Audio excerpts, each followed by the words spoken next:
Dante's Boxing Nation, what's going on, guys?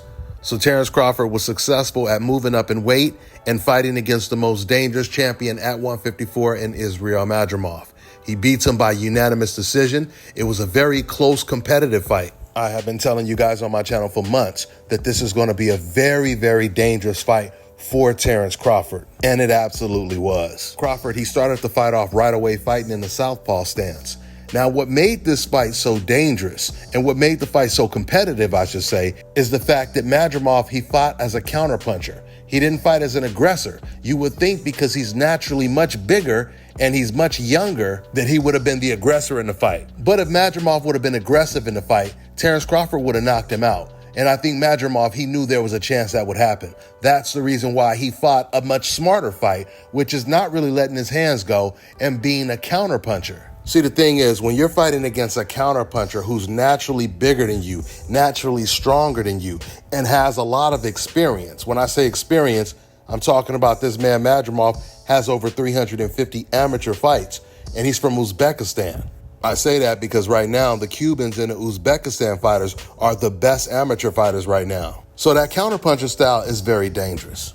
Madrimov, he didn't let his hands go that much as the bigger fighter, but when he did let his hands go, he was successful. He landed a lot of straight right hands. He landed a couple uppercuts. On Crawford, he was using a lot of feints, doing a whole lot of moving the whole time. And then if you guys notice, especially in the second half, every time when Crawford would land a good combination, Madrimov would tie up the smaller man. Crawford, he took some real hard shots for Madrimov, but every single time he got touched, he would come right back and jump on Madrimov. Crawford was trying to bait Madrimov into letting his hands go so he could really catch him with something big. But Madrimov, he wouldn't take the bait. He didn't want to brawl with Terence Crawford because he really respected Crawford's skills and power. I can tell you by listening to those punches, Crawford, he definitely carried his power to 154. When it comes to Madrimov, I was really impressed with his skill, his discipline, his accuracy when he threw his right hand.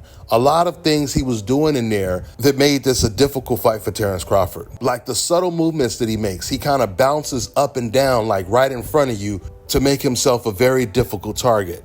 I'm really looking forward to seeing how Madrimov does against the other junior middleweights, fighters like Tim Tszyu and whoever else is going to be fighting at 154, because I don't think that anyone is going to beat Madrimov, or if they do, it's going to be very difficult to do so. With that being said, this is further proof that weight does matter. Madrimov, he looked much bigger than Crawford when they were fighting.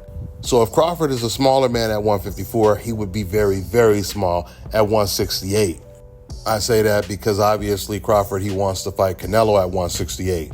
We don't know if that's going to happen, but Turki Al-Sheikh, he said that they're going to offer Canelo Alvarez the fight, and if he doesn't take it, then he wants to make Terence Crawford versus Vergil Ortiz, which would be a huge fight. We got to see Terence Crawford's star power tonight. There were so many stars there watching the fight live, and it was a complete sold-out arena, 22,000 seats. If Terence Crawford were to fight Vergil Ortiz, it would be an even bigger fight. With that being said, I'm gonna wrap this video up. That's all I got for now, guys. I'm on to the next one.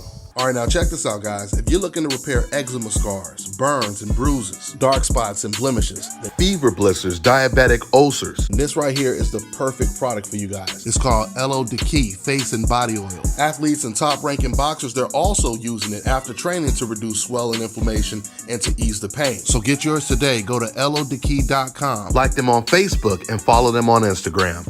Let me tell you guys about Israil Law Firm. It is a full-service legal practice based in Denver, Colorado, an emerging hub for combat sports and high-altitude training. If you're a fighter inside or outside of the ring and you need a law firm you can trust to fight for you, visit thefighterfirm.com or email help@iilawfirm.com. Legal representation is usually limited to plaintiffs or defendants in Colorado, but iFirm can help anyone in the world with trademarking their business name, logos, and U.S. immigration issues. This brother has been my attorney for a while and helped guide me through all kinds of business and civil issues, so make sure you guys go to thefighterfirm.com.